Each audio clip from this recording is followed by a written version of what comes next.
함께 기도하시겠습니다.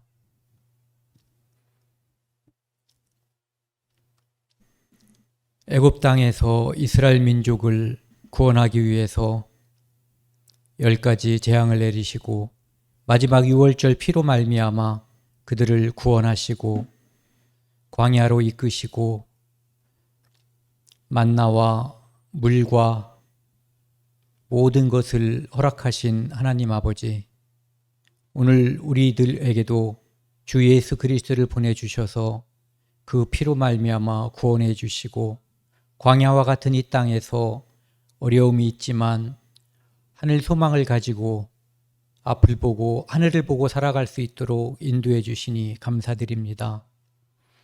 오늘도 주께서 저희를 이 말씀 앞으로 인도해 주시니 더욱 감사드립니다.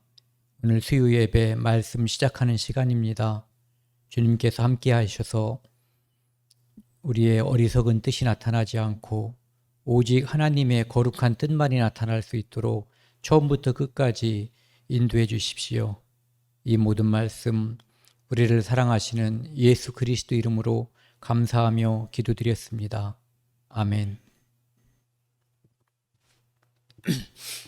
안녕하세요.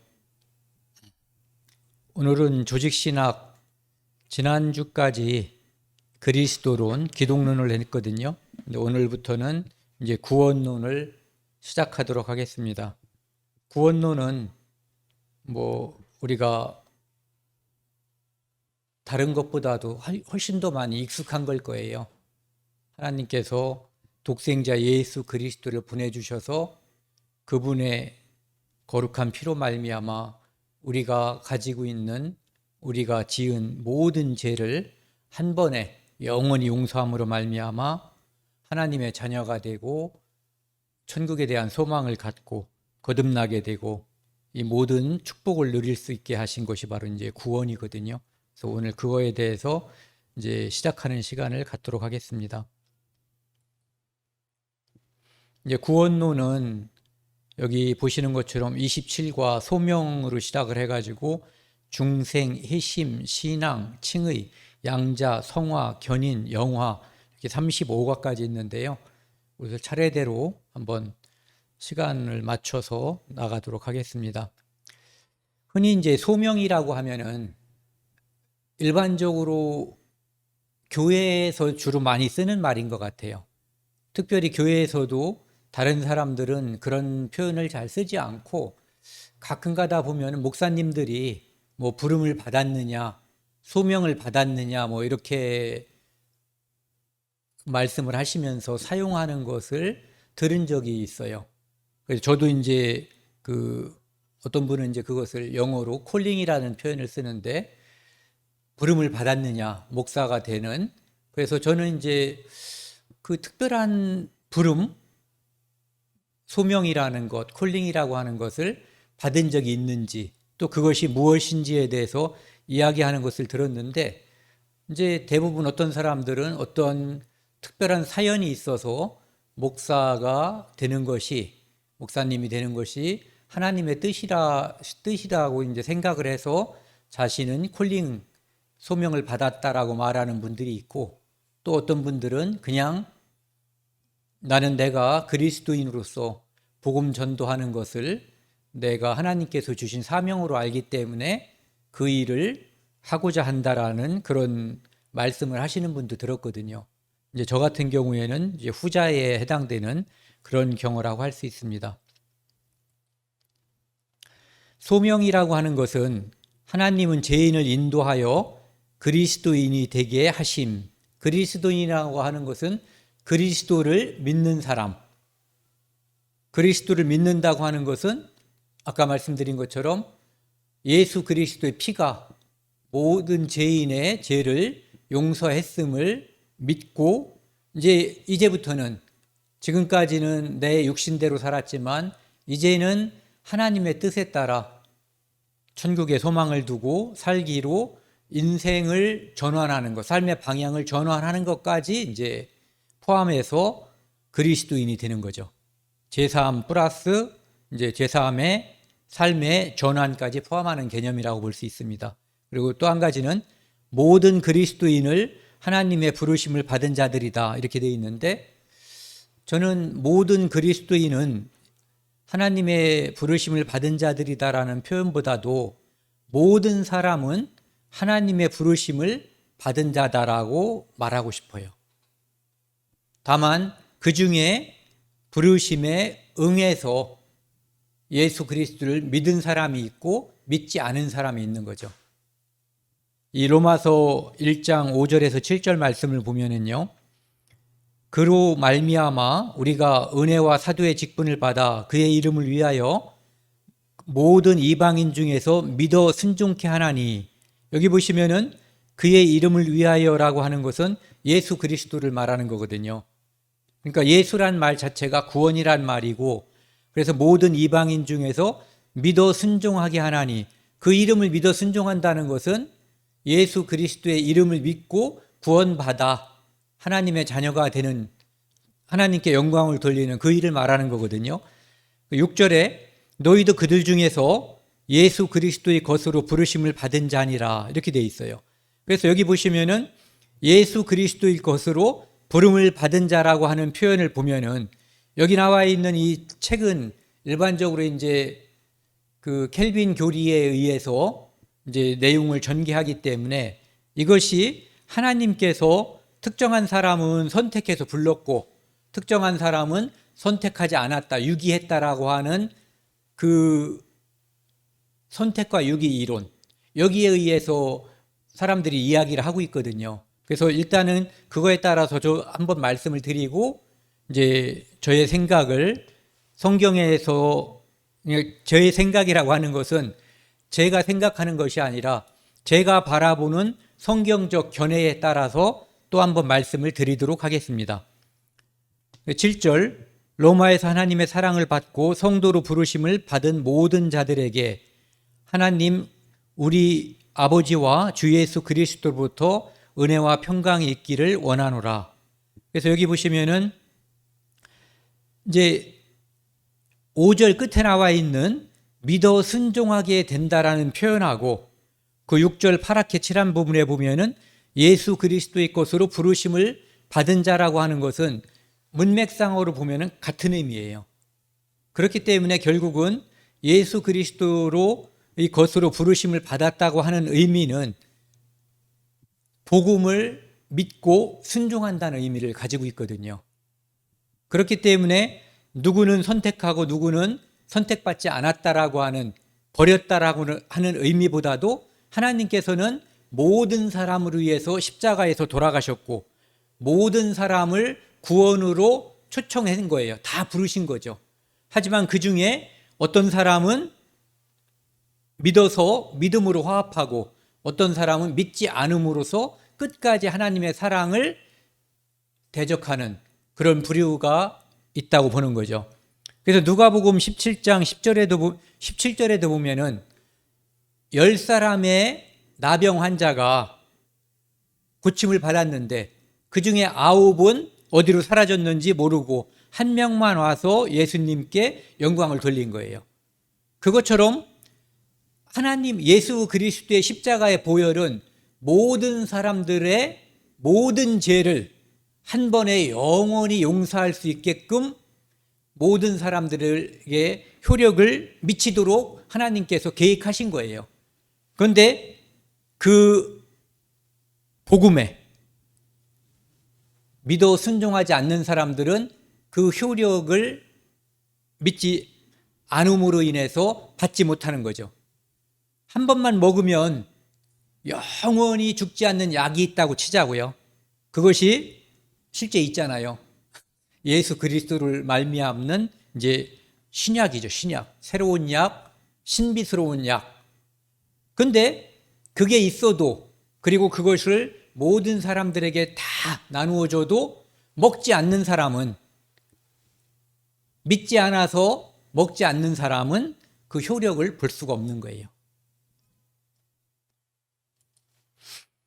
이 데살로니가 후서 2장 13, 14절의 말씀을 보면은요, 주께서 사랑하시는 형제들아, 우리가 항상 너희에 관하여 마땅히 하나님께 감사할 것은 하나님이 처음부터 너희를 택하사, 여기 보면은 하나님이 처음부터 너희를 택하사 이렇게 되어 있죠. 성령의 거룩하심과 거룩하게 하심과 진리를 믿음으로 구원을 받게 하심이니. 그래서 여기 보면은 아까 말씀드린 것처럼 똑같이 선택과 유기가 있는 것처럼 되어 있어요. 하지만 처음부터 너희를 택했다고 하는 것은 예수 그리스도 안에서 믿는 자들을 하나님께서는 선택하신 거예요. 그러니까 창세전에 예정하셨다는 의미는 예수 그리스도를 통해서 믿는 자를 예정하신 거거든요. 이런 측면에서 바라본다면 예정론이 저도 수긍할 수가 있어요. 왜냐하면 예수 그리스도를 믿는 자, 예수 그리스도는 모든 사람에게 미치는 보혈을 흘려주셨거든요. 그렇기 때문에 여기 나와 있는 것처럼 이 부른 자라고 하는 것, 여기 복음으로 너희를 부르사 이렇게 되어 있는데, 이것은 선택받은 자라고 하면, 위에 있는 선택받은 자라고 한다면 구태여 이 세상에 전도도 필요 없고 믿음이라고 하는 것도 필요 없어요. 선택받은 자에게만 구원이라면 구태여 예수님이 왜 십자가에서 돌아가셔야 돼요? 선택받은 자가 따로 있는데, 모든 사람을 위해서 돌아가시고 믿는 자를 구원하기에 기쁘게 여기시는 하나님의 뜻이 있어야만 십자가의 보혈과 우리의 믿음으로 구원받는다고 하는 의미가 정확하게 성경적으로 앞뒤가 맞을 수가 있는 거예요. 그래서 14절, 이를 위하여 우리의 복음으로 너희를 부르사. 그러니까 예수 그리스도의 십자가의 효력으로, 십자가로 모든 사람들을 다 초청한 거거든요. 하지만 좀 전에 말씀드린 것처럼 누가복음 17장 17절 말씀처럼 나머지 9은 어디에 갔느냐, 어디 있느냐? 한 명만 하나님께 영광을 돌린 거예요. 예수 그리스도는 모든 사람을 위해서 피를 흘렸지만 그 보혈을 믿는 사람은 많지 않은 거죠. 그래서 좁은 문으로 들어가라는 의미가 이제 우리가 유익 있게 생각해 볼 수가 있는 거예요. 또 고린도전서 1장 18절의 말씀을 보면은 십자가의 도가 멸망한 자들에게는 미련한 것이요 이렇게 되어 있어요. 여기 그러면은 미련해서 멸망하는 거냐 이거죠. 십자가의 도가 멸망하는 자들에게는 미련한 것, 유기했기 때문에 하나님이 선택하지 않았기 때문에 멸망받는다는 표현하고 여기 나와 있는 이 말은 완전히 맞지가 않는 거예요. 그럼 뭐냐면은 십자가가 그것이 내 죄를 용서하겠냐라고 하는 불신, 이것 때문에 그 십자가의 도를 미련하게 보는 거죠. 그게 되겠냐? 그걸 믿는다는 것은 어리석은 거 아니냐라고 말하는 그 불신 때문에 그들은 미련한 거죠. 그리고 그것 때문에 멸망받는 거예요. 그래서 뒤에 있는 말씀도 구원을 얻는 우리에게는 하나님의 능력이라. 그것을 통해서 어떤 사람은 자기 잘남을 믿고 자기 공로를 믿고 십자가의 도를 어리석게 보지만 실제로 우리를 구원할 수 있는 유일한 것은 십자가밖에 없는 거죠. 그래서 믿음으로 구원받는 거예요. 여기 나와 있는 것처럼 영광을 버리고 헛된 것을 줬기 때문에, 쫓아가기 때문에 그들은 결국은 미련한 사람들이고 멸망받는 사람이 되는 것이죠. 즉 그들이 멸망받고 미련한 사람이 되는 이유는 믿지 않기 때문이지 버림을 받았기 때문이 아닌 거예요. 믿지 않기 때문에 버림을 받은 것이지 버림을 받았기 때문에 믿을 기회를 주지 않는 것이 아니라는 거죠. 이치적으로 한번 생각을 해보세요. 부모님이 자식이 10명 있다고 치면은 한 사람에게만 자기 부모가 알고 있는 어떤 좋은 비밀을 얘기해주고 나머지 9명에게는 그것을 숨기는 부모가 있겠냐 이거죠. 그렇지 않은 거거든요. 그러니까 하나님께서도 모든 사람을 복음으로, 구원으로 초청하신 거예요.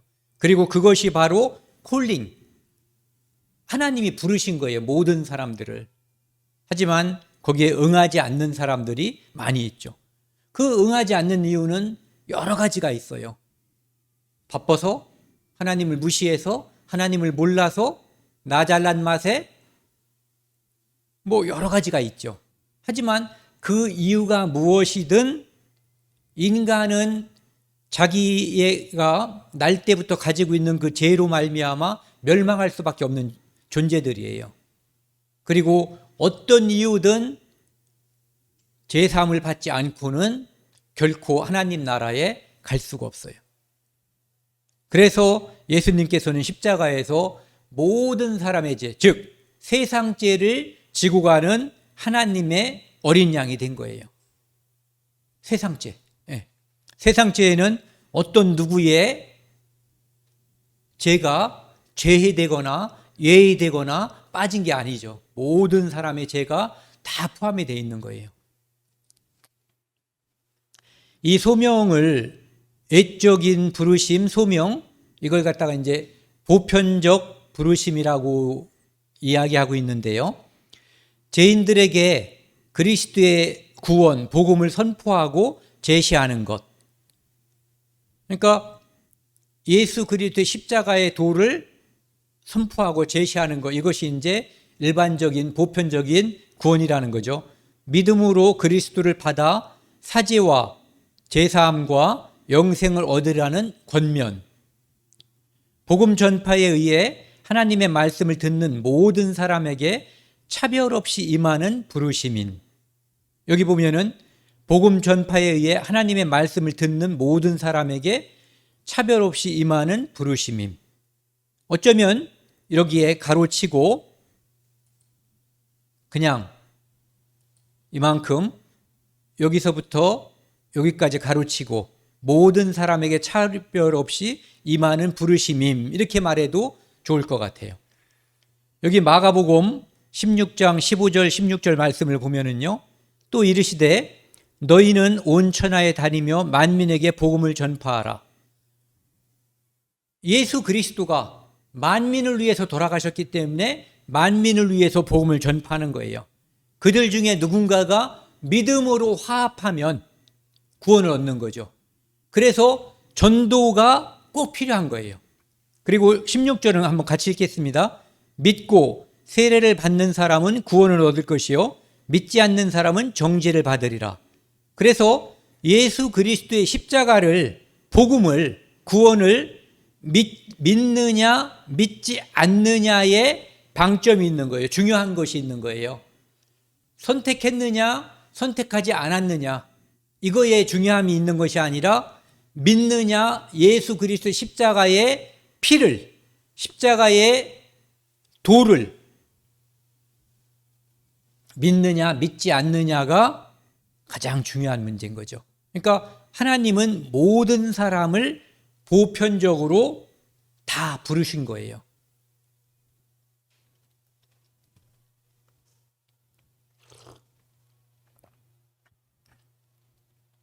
하나님께서 선택한 사람이 따로 있다면, 하나님께서 사람도 만약에 오늘 어떤 사람들하고 제가 한 5명하고 저녁 식사를 하기로 약속했다고 치자고요. 그러면은 제가 이 사람들하고 저녁 식사를 하기로 약속해서 오늘 저녁에 만난다면 이 사람들하고 개별적으로 제가 약속을 한 거예요. 이 사람들만 제가 선택을 한 거니까요. 그런데 만약에 제가 이 사람들 5명하고만 저녁 약속을 할 마음인데 돌아다니면서 만나는 사람마다 100명, 1000명한테 오늘이 8월 31일 5시에 어느 식당에서 만납시다라고 말하면 제가 정신병자 아니에요? 저는 5명하고만 식사할 계획을 가지고 있는데, 저도 이렇게 계획을 세워서 무엇을 일을 하는데 하나님께서 십자가에서 그러면은 이 사람들만 위해서 돌아가신다면은 복음 전파가 왜 필요하냐 이거죠. 그 사람들은 사람이 전해야지 믿는 거예요? 하나님의 권능, 하나님의 능력이 사람이 전하는 것보다 훨씬 강하죠. 그가 전하지 않는다고 하나님의 일이 안 이루어지냐고요. 그들의 믿음대로라면. 그렇기 때문에 여기서 말하는 복음 전파를 통해서 믿고 믿지 않는 것은 믿지 않는 사람에게 책임을 묻는 것이지 선택받지 않은 사람에게 책임을 물을 수는 없는 거예요. 네. 에덴 동산에서도 하나님께서는 아담과 하와에게 먹을 수도 있고 먹지 않을 수도 있는 선택권을 주셨어요. 만약에 선택권을 주지 않았다면 처벌할 수가 없는 거예요. 그렇죠? 선택권을 주지 않고 처벌한다. 이것은 무슨 독재자도 아니고 이성이 마비된 어떤 존재들이나 그렇게 할 수가 있는 거죠. 그래서 우리가 이 복음을 믿고 세례를 받은 사람이 여기서 말하는 이제 세례는 구원의 조건은 아닌 거죠. 예. 그 다음에 이제 예적 부르심의 요소는 1번, 복음의 사실과 구속의 교리. 그러니까 십자가와 부활. 예수 그리스도의 십자가의 피가 우리의 모든 죄를 용서했음을 이제 이야기하는 거죠. 그렇게 하면은 회개와 믿음, 이것이 이제 구원의 초대라고 하거든요. 지금까지 내 육신을 위해서만 쭉 가던 인생이 예수 그리스도의 십자가의 피의 소식을 듣고 내 삶을 턴하는 거예요. 이게 회개라고 하는 거죠. 예. 그리고 예수 그리스도의 피를 믿음으로 말미암아 죄를 용서받고 구원의 약속. 이 구원의 약속이라고 하는 것은 일단은 죄사함, 그 다음에 이 땅에서의 성화, 그리고 영원한 영화, 이 모든 것이 포함되는 거죠. 그래서 예수님께서는 내가 의인을 부르러 온 것이 아니라 죄인을 불러 회개시키러 왔다 그러거든요. 선택된 자가 따로 있다면 구태여 그를 불러서 회개시킬 필요가 없죠. 그냥 불러가면 그만인 거죠. 복음 전파도 그에게 그런 복잡한 일이 필요하지 않을 거예요. 그 다음에 이제 두 번째는 내적 부르심. 이것은 이제 유효한 부르심 또는 특별한 부르심이라고 하는데 무엇을 말하려고 하는지 우리가 들어보면 알 수가 있어요. 죄인을 인도하여 구원받게 하시는 하나님의 진정한 부르심. 그러니까 복음이 보편적으로 선포됐지만 내 안에 성령께서 특별하게 조명, 나에게 역사하시는 그것을 이야기하는 거거든요. 하나님은 이 유효한 부르심을 통해 구속의 참여자로 만드심, 그 다음에 성령으로 말미암아 구원에 이르게 하심. 내적 부르심을 받은 사람은 반드시 구원받음. 이 부분은 이따 다시 한번 생각을 해보자고요. 이것은 선택한 사람, 그러니까 선택한 사람은 절대로 이루어지지 않는다라고 하는 교리에 의해서 이야기하는 거예요. 요한복음 15장 26절에 보면은 진리의 성령이 오실 때에 그가 나를 증언하실 것이요. 예수님께서 십자가에 달리기 전에 말씀하신 거죠. 이 말씀은 맞는 말씀이에요. 당연히 우리가 성경에서 이것을 통해서 우리에게 예수 그리스도께서 하나님의 아들 그리스도이심을 우리에게 증명해 주시고 믿게 해 주시고 그 믿음이 유지되게끔 성령이 내 안에서 영원히 내주하는 거거든요. 그렇기 때문에 우리도 임마누엘이 되는 거죠. 하나님이 우리와 함께 하시는 그런 모습이 이제 이때 이루어지는 거예요. 내적 부르심의 3대 특징. 성령의 역사를 통하여 하나님의 말씀이 구원받도록 적용된다. 우리가 말씀을 듣고 복음의 말씀도 듣고 이렇게 살다가 성경 말씀, 복음의 말씀을 듣다가 어떤 때는 그것이 내 마음속에 믿어지지 않아요. 구원의 선물이 한 번에 모든 사람에게 다 이루어지진 않거든요. 하지만 언젠가 그것이 나에게 이루어질 때가 있어요. 능력 있는 부르심, 곧 구원에 이르게 하는 부르심, 후회 없는 부르심, 절대로 변경하거나 취소치 않는 부르심. 이것도 이제 아까 그런 입장에서 쓰여진 말이라고 하는 것을 우리가 볼 수 있어요. 여기 보시면은 고린도전서 1장 23절, 24절에 보면은 아까 한번 봤던 말씀이죠. 부르심을 받은 자들에게는, 이 부르심을 받은 자들이라고 하는 의미는 로마서 1장 5, 6절 말씀 중에서 5절 말씀에 보면은 믿어 순종하게 되는 사람들이라고 볼 수가 있어요. 그러니까 부르심을 받은 자들에게는, 이런 말씀을 믿어 순종하게 된 자들에게는 이라고 바꿔서 대입시킬 수 있다는 거죠. 같은 뜻으로. 그래서 6절에도 보면은 너희도 그들 중에서 예수 그리스도일 것으로 부름을 받은 자니라. 즉 믿어 순종하게 된 자니라. 이렇게 같은 의미임을 우리가 알아볼 수가 있어요. 그러니까 여기 나와 있는 부르심을 받은 자와 부르심을 받지 않은 자라고 하는 그 선택과 유기의 표현이 이 의미하지를, 여기에 있는 이 단어가 그것을 의미하지 않는다는 얘기죠. 그 다음에 이제 좀 더 뜻이 이제 좀 명확해지는데요. 사도행전 13장 46절에 보면은 이제 바울과 바나바가 유대인들, 자기 동족들에게 이제 복음을 전하고 싶잖아요. 우리가 가족들에게도 복음을 전하지만 다른 사람에게도 전하는데, 가족에게 더 마음이 끌리는 거는 그런 거 인지상정이라고 하잖아요. 당연한 거잖아요. 그렇기 때문에 다른 사람에게는 복음이 잘 전해지는데 내 가족은 다 싫어하고 배척하면 마음이 끓죠. 이제 이 사람들도 그런 거예요. 자기 동족인 유대인들에게 복음을 전하는데, 여기 보시면은 하나님의 말씀을 마땅히 먼저, 마음이 거기 가는 거예요. 너희에게 전할 것이로되 너희는 유대인이에요. 너희가 그것을 버리고 복음을 배척하는 거예요. 영생 얻기에 합당하지 않은 자로 자처하기로. 즉 이것은 무슨 얘기냐면은 예수 그리스도를 믿지 않기로 마음먹었다 이거예요. 예수 그리스도는 메시아, 그리스도, 구세주임을 믿지 않는다는 거죠. 거절한다는 거예요. 그러니까 아무리 얘기해도 소용이 없기 때문에 슬픈 얘기죠. 우리가 이방인에게로 향하노라.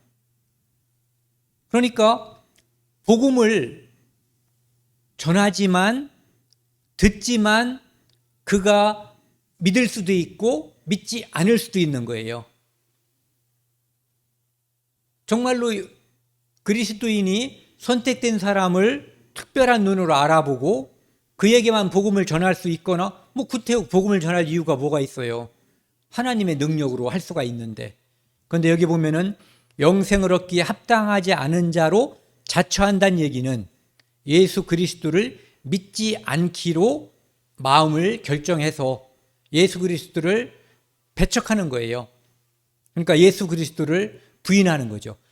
예수가 구원이고 그리스도가 구세주인데 그것을 배척하면, 그것을 거부하면 구원은 멀어지는 거죠. 구원 얻을 수가 없는 거예요.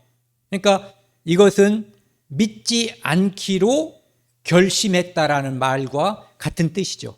그리고 이 48절도 보면은요, 이방인들이 듣고 기뻐하여 그래서 이방인에게로 갔어요.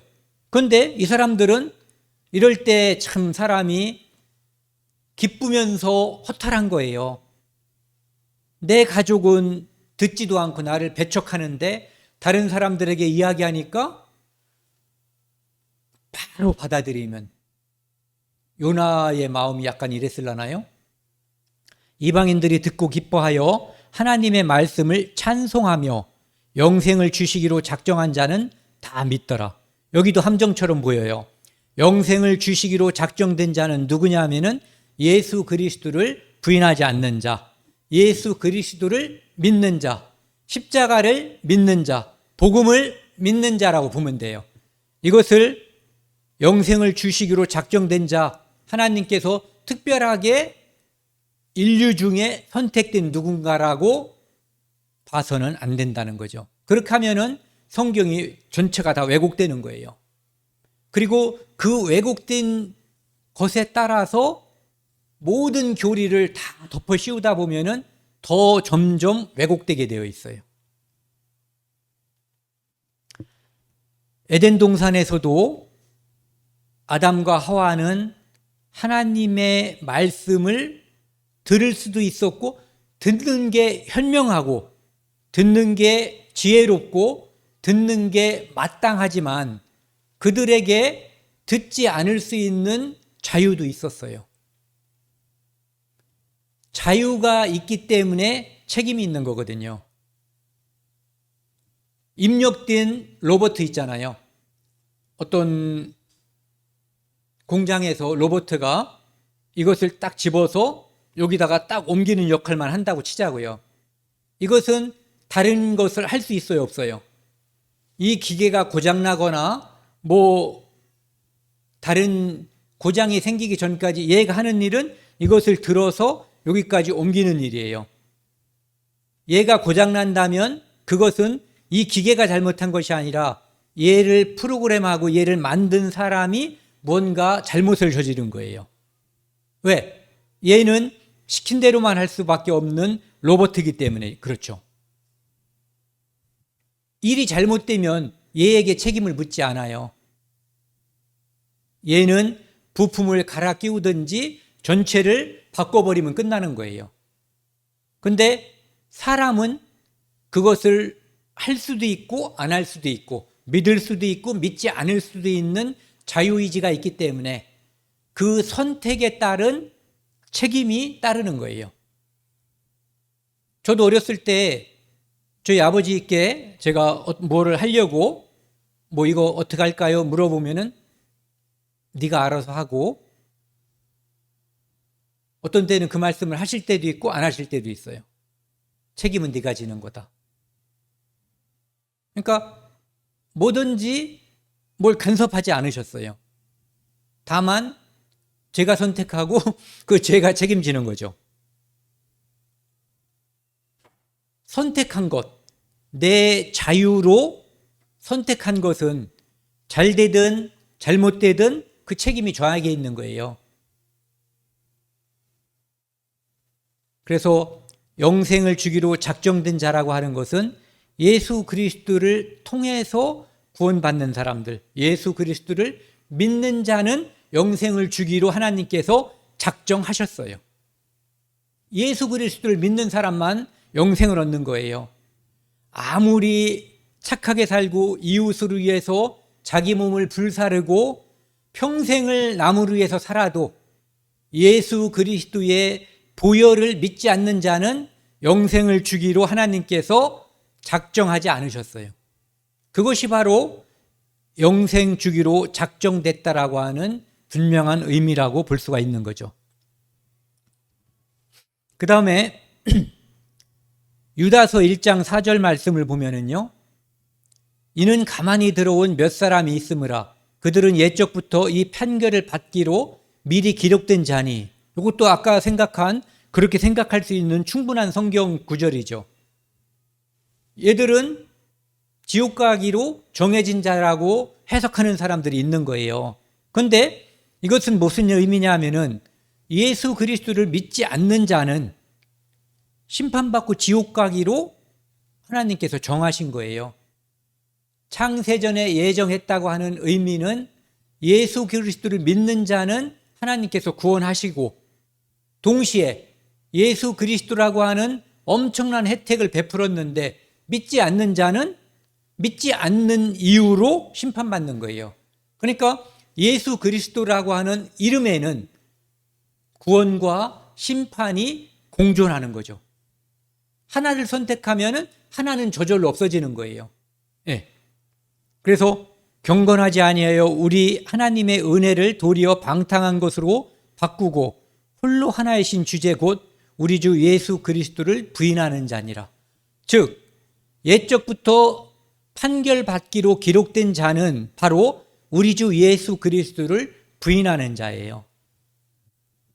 이것이 내적 부르심에 하나님께서 나에게 성령을 통해서 역사하시는데 거절하는 거죠.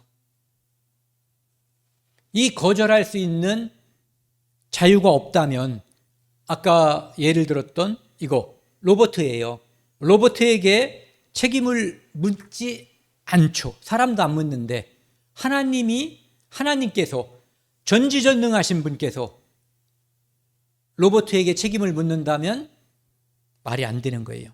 이 유다서 1장 4절 말씀을 이렇게 기록하고 있어요. 파란 글씨를 보면은 여기 그냥 처음부터 읽을게요. 이것은 어떤 사람들이 몰래 여러분 가운데 끼어 들어왔기 때문입니다. 그들은 경건치 않으며 하나님의 은혜를 악용하여 방탕한 생활을 하고, 파란 글씨는 같이 읽겠습니다. 우리의 유일한 주인이신 주 예수 그리스도를 모른다고 딱 잡아떼는 사람들입니다. 아까는 뭐라고 그랬죠? 우리 주 예수 그리스도를 부인하는 자라고 됐거든요. 성경은 그들이 받을 심판을 이미 오래전에 예언하였습니다. 그렇죠. 예수 그리스도를 믿지 않는 자, 예수 그리스도를 모른다고 딱 잡아떼는 자들은 심판받는다고 하나님께서 이미 작정, 예언하셨어요. 이게 바로 그런 의미예요. 그 다음에 이제 또 아까 이 부분을 한번 보자고요.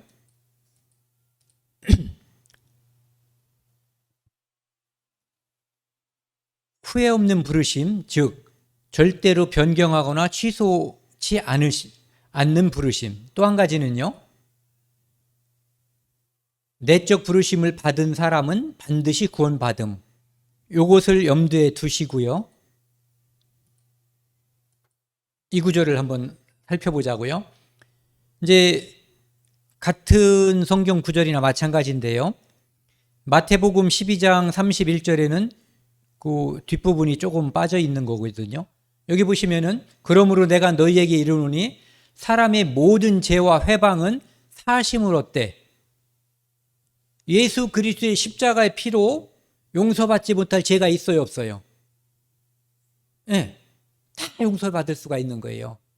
그런데 딱 하나, 성령을 해방하는 것은 사하심을 얻지 못하겠고. 왜? 성령이 내 안에서 예수 그리스도의 십자가의 의미, 그것을 믿어지게 해주려고 역사하는데 그것을 내치면 예수 그리스도의 십자가의 피를 믿지 못하는 거잖아요. 그래서 요한복음 16장 8절에는 죄에 대하여라 하면 저희가 나를 믿지 아니하며, 믿을 수 있는 기회가 박탈돼 버리는 거예요. 왜? 자기 자신의 거절로 인해서. 마치 바울과 바나바가 유대인들에게 복음을 전하려고 했는데 그들이 영생을 얻음에 합당치 아니하는 자로 자처했던 것처럼 성령을 해방하는 죄, 그 믿어질 수 있는 기회를 지금 주시려고 하나님께서 역사하는데 그것을 거절해 버리면 믿지 못하게 되는 거죠. 그래야만 믿지 않는 사람들에게 대해서 하나님께서 심판할 수 있는 근거가 있는 거예요. 왜? 그가 복음을 거절했기 때문에. 에덴 동산에서도 먹어도 되고 먹지 않아도 되는 선악과를 먹었기 때문에 자유의지로 먹은 거예요. 그리고 마가복음 3장 29절에도요. 누구든지 성령을 해방하는 자는 사하심을 얻지 못하고 영원한 죄에 처하시느니라. 그래야 당연한 거죠. 그래서 원죄라고 하는 것도 불순종의 죄거든요. 그러면은 여기 나와 있는 성령 해방죄, 예수 그리스도의 십자가의 십자가의 피를 믿지 않으려는 의지를 표명하는 거거든요. 그렇기 때문에 그것도 역시 불순종의 죄죠. 죄에 대하여라 함은 저희가 나를 믿지 아니하며.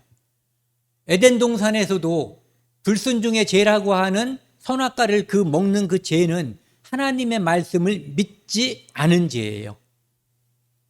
그것은 사탄의 말을 믿은 죄라고도 볼 수 있죠. 지금도 우리는 똑같아요.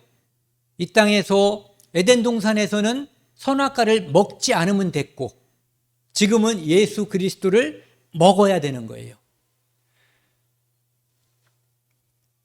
그 피를 먹고 떡을 먹고 피를 마시는 자, 예수 그리스도를 먹는다는 의미죠. 그것은 바로 예수 그리스도의 십자가의 피를 믿는다는 의미를 가지고 있어요. 그것이 내 안에서, 성령이 내 안에서 비춰질 때, 그것을 믿게 해주시려고 역사하실 때 그것을 거절하는 사람을 저는 살면서 몇 번 봤어요. 정말 눈물 나도록 안타까운 거예요. 어떤 사람은 나는 조금 더 세상에서 필요한 일을 하고 나중에 믿겠다라고 이야기하는 사람도 봤고요. 어떤 분은 내 아들이 믿지 않고 갔기 때문에 나만 그것을 받아들일 수 없다라고 끝까지 거절하는 친구 할머니도 만나본 적이 있어요. 너무 안타깝지만 끝내 성령께서 역사하는 그것을 거절해버렸어요.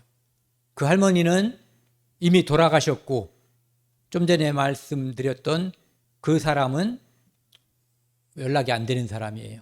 다른 사람을 통해서 저랑 같이 이제 성경을 공부했던 사람이거든요. 근데 그런 사람이 한 명은 아니에요. 여러 명이 있었어요.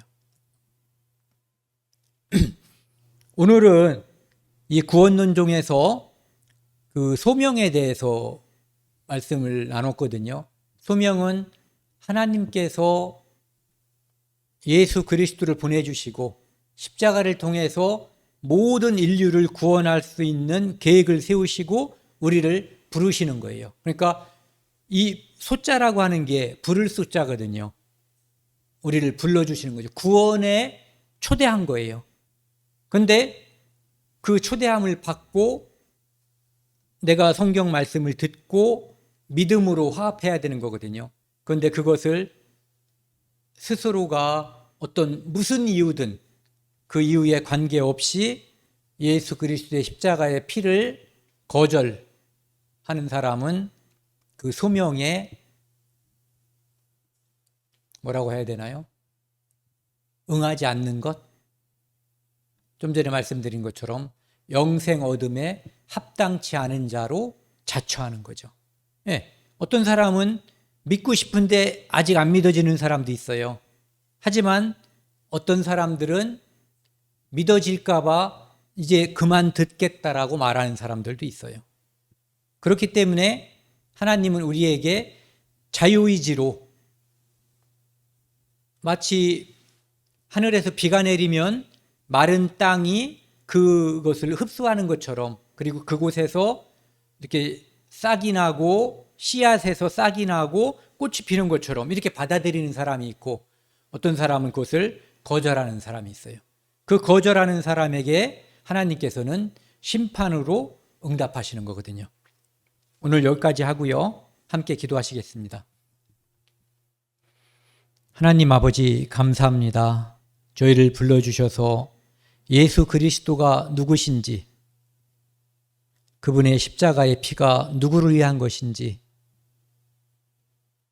그 모든 것을 우리에게 알게 해주시기 위해서 성령을 보내주셔서 성령께서 그 모든 것을 깨닫게 해주시고 믿게 해주시고, 또한 영원히 그 믿음을 간직하게 해주신 것을 감사드립니다.